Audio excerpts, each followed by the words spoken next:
Salam sejahtera untuk kita semua. Hari ini Rabu 30 April 2025. Kita akan merenungkan Yohanes 3 ayat 16 sampai 21. Yesus berkata kepada Nikodemus, "Karena begitu besar kasih Allah akan dunia ini, sehingga ia telah mengaruniakan anaknya yang tunggal, supaya setiap orang yang percaya kepadanya tidak binasa, melainkan beroleh hidup yang kekal. Sebab Allah mengutus anaknya ke dalam dunia, bukan untuk menghakimi dunia, melainkan supaya dunia diselamatkan melalui Dia. Siapa yang percaya kepadanya, ia tidak akan dihukum.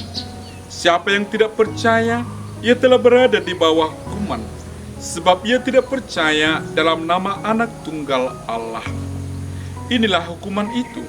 Terang telah datang ke dalam dunia, tetapi manusia lebih menyukai kegelapan daripada terang, sebab perbuatan-perbuatan mereka jahat.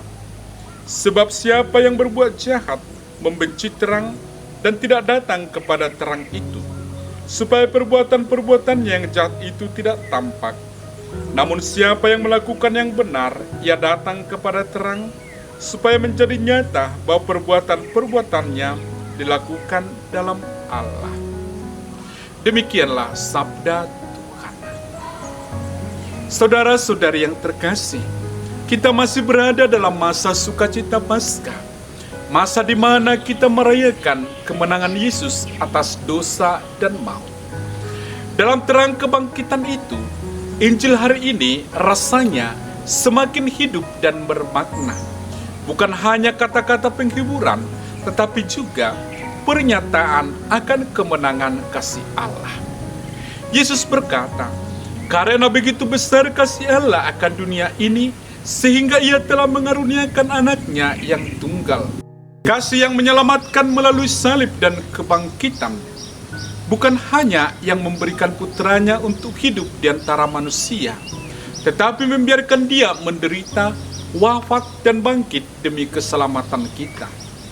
Di salib, kasih itu tampak sebagai pengorbanan, tetapi di kubur yang kosong, kasih itu terbukti berkuasa. Kematian bukan akhir.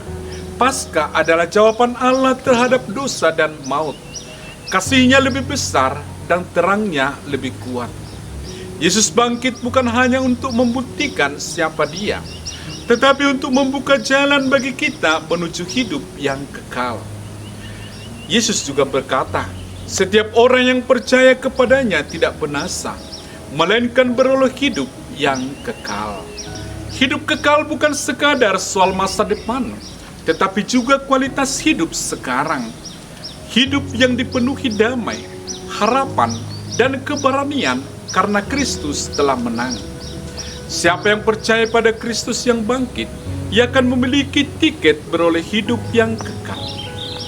Umat beriman yang terkasih, Yesus mengharapkan agar kita menyadari bahwa terang itu telah datang. Dalam terang Paskah kita diajak untuk merenungkan, apakah kita sungguh hidup dalam terang Kristus? Adalah kenyataan pahit ketika Yesus mengatakan, "Terang telah datang ke dalam dunia, tetapi manusia lebih menyukai kegelapan daripada terang." Paskah adalah undangan untuk keluar dari kubur-kubur kegelapan kita, dosa, kebencian, kepahitan, ketakutan, dan keputusasaan. Marilah kita camkan, Yesus tidak hanya keluar dari kuburnya, Ia mengajak kita keluar dari kubur rohani kita juga. Ia tidak hanya menang atas mautnya sendiri, tetapi juga atas maut yang mengancam kita setiap hari. Karena itu, para saudara dan saudari, kini tugas kita adalah menjadi saksi-saksi kebangkitan itu. Kita tidak bisa hanya menikmati sukacita Paskah untuk diri sendiri. Kita dipanggil untuk memancarkan terang Kristus dalam hidup sehari-hari, di keluarga, tempat kerja, komunitas, dan dunia yang masih penuh kegelapan. Mari kita menjadi pribadi yang menghadirkan harapan di tengah keputusasaan, pengampunan di tengah luka, dan sukacita di tengah ketakutan. Dalam Paskah kasih Allah dinyatakan secara penuh. Yesus telah bangkit, terang telah menang. Marilah kita menyambut kasih itu dengan iman dan hidup dalam terangnya setiap hari. Mari bangkit bersama Dia, menikmati kasih Allah yang begitu besar kepada dunia ini. Tuhan memberkati kita selalu. Amin.